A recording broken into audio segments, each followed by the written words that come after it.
RS current update में स्वागत है आपका। आज का हमारा विषय है डॉक्टर भूपेन हजारिका पुरस्कार। हाल ही में केंद्रीय संचार एवं पूर्वोत्तर क्षेत्र विकास मंत्री ज्योतिरादित्य सिंधिया ने गुवाहाटी में आयोजित एक समारोह में महान कलाकार डॉक्टर भूपेन हजारिका के शताब्दी वर्ष के उपलक्ष्य में भारत रत्न डॉक्टर भूपेन हजारिका राष्ट्रीय पुरस्कार प्रदान किए। सरहद पुणे द्वारा आयोजित इस कार्यक्रम में साहित्य, संगीत, सिनेमा और सांस्कृतिक संरक्षण में उनके योगदान के लिए 6 प्रतिष्ठित हस्तियों को सम्मानित किया गया। आइए अब जानते हैं इसके मुख्य बिंदुओं को।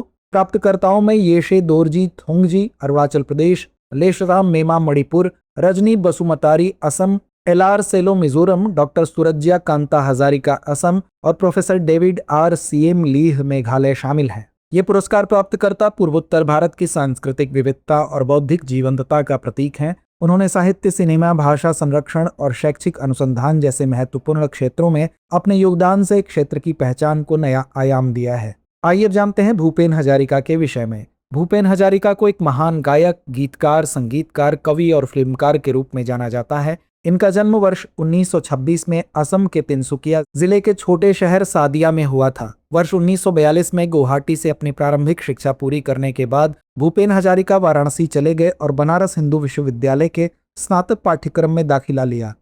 भूपेन हजारिका आदिवासी संगीत से काफी ज्यादा प्रभावित थे। वर्ष 1939 में ही मात्र 12 वर्ष की उम्र में भूपेन हजारिका ने असमिया फिल्म इंद्रमालती के लिए पहला गाना गाया था।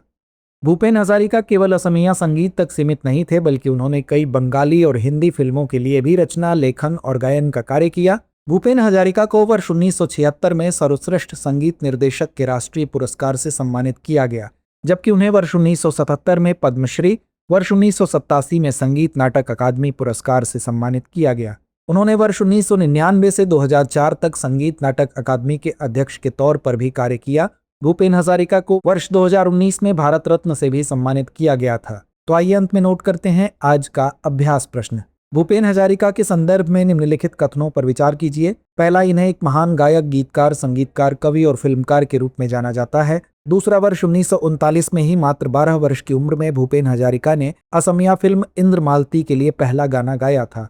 उपयुक्त में से कौन सा या से कथन सही है या है? विकल्प ए केवल 1, विकल्प बी केवल 2, विकल्प सी 1 और 2 दोनों या विकल्प डी ना तो 1 ना ही 2। तो इस प्रश्न का जवाब कमेंट बॉक्स में देना ना भूलें। धन्यवाद।